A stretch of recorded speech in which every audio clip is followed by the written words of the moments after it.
Namaste. Welcome to episode 13 of our 100-day Ramanuja refutation series. Today's masterclass will expose and dismantle Ramanuja's misinterpretation of one of the most beautiful sections in the Bhagavad Gita, that is, 2nd chapter, 54th verse, 72nd verse, the Sthita Prajna Lakshana. This segment, which universally describes the true enlightened sage, is forcibly twisted by Ramanuja to fit his sectarian theistic dogmas, flattening a direct description of Jivanmukti and Jiveshwara Aikya Jnanam, recognition of oneness with Brahman, into a mere guide for a theistic devotee who is awaiting release after death. We will analyze the text itself and then present how Ramanuja introduces mischief at every stage. 254 Arjuna asks, Sthitaprajnasya ka bhasha samadhistasya keshava sthitadi kim prabhasheta kim asita vrajeta kim. How will an enlightened person look like? What will he do? How does he talk? For which in 255 Bhagavan Krishna answers, Prajahati yada kaman sarvan partha manogatan aatmani eva atmana tushta sthitaprajnastadochate. The one who is content with oneself in the recognition of oneself as Brahman is a Sthita Prajna. And continuing in 256 and 257, Bhagavan Krishna proceeds further to point out how this person, the enlightened person, is unaffected by various situations of life and his acceptance with respect to them, which points out the real freedom. Dukheshu anudvignamanaha sukheshu vigataspruhaha itaraghavaya krodaha sthitadih muniruchyate yas sarvatra anabhisneha tat prapya shubhashubham nabhinandanti nadveshti tasya prajna pratisthita. In 258, Bhagavan Krishna proceeds to say that to point out his single-pointedness towards his pursuit of moksha and gaining this by withdrawal from every other pursuit, and gives the analogy of a turtle which withdraws all its limbs into the shell.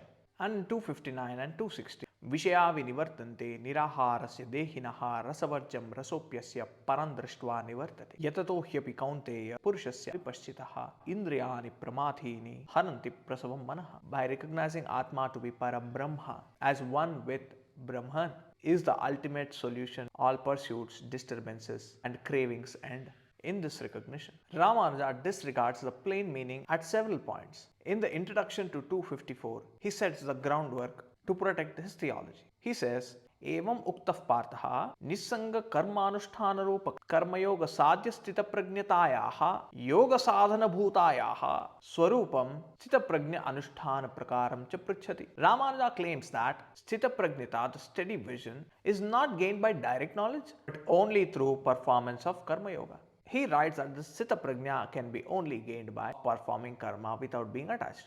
Nisanga karma anusthana. This ignores Bhagavan Krishna's direct assertion that this established wisdom, Sthita Prajnata, is the outcome of knowledge, Jiveshwara Aikya Jnanam. Because remember, the word is Sthita Prajna.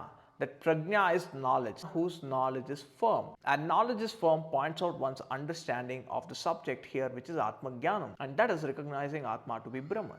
In the next verse, 255, the words used by Bhagavan Krishna are aatmani eva atmana tushta. Ramanuja glosses the word aatmani, directly points out recognizing the knowledge of Atma is limitless, which was revealed nityaha sarvagataha sthanuhu achalaha yena sarvamidam tatam by all the previous verses of this chapter. He avoids the direct Advaita meaning by verse 255 of this chapter, which says the enlightened person is content in recognizing oneself as limitless as Brahman. Whereas if you remember, Ramanuja already concluded that limitless means sarvadehagata, just pervading the body and not everything, for which you really don't require the teaching. And we see an explicit denial of the actual teaching. Ramanuja groups verse 255 to 258 into a hierarchy, claiming 255 is the highest, followed by 256, 257, 258. 255 being the highest, self-contentment. 256 talking about not being disturbed. 257 talking about acceptance. And 258 withdrawal from all other pursuits. He says the gradation is from 258 to 255 and then wrongfully connects it with the 4 steps of Ashtanga Yoga in the actual description of an enlightened person's Sthita Prajna Lakshana in Bhagavad Gita. This is how he says after verse 255, Anantaram Jnana Nishtasya Tataha Arvachina Adura Viprakrishta Avastha Uchyate. That the immediately lower state is going to be talked about after verse 255, the 256. And after 256 he says Tataha Arvachina Tadasha Prochyate. That the further lower state is going to be talked about in 257. And then after 257 again he says Tata Arvachina Dasha Prochate. The lower state to that is going to be talked about in 258, which is the last one. The Bhagavad Gita does not support this kind of a gradation. Bhagavan Krishna uses cumulative tada, yaha, saha from different facets. The same enlightened person is under discussion from 255 to 272. At 261, Ramanuja introduces Vishnu Purana quotation. Yatha agni ruddhatta shikaha kaksham dahati sanilaha tata chitta sthito Vishnuhu yoginam sarva kilbisham. But here the Bhagavad Gita 261, to which Ramanuja quoted this Vishnu Purana, this verse actually says Tani sarvani sayyamya yukta asita matparaha vashehi yasya indriyani tasya prajna pratishtita. This is a description of a person who is enlightened, who is no more driven helplessly in any other pursuits.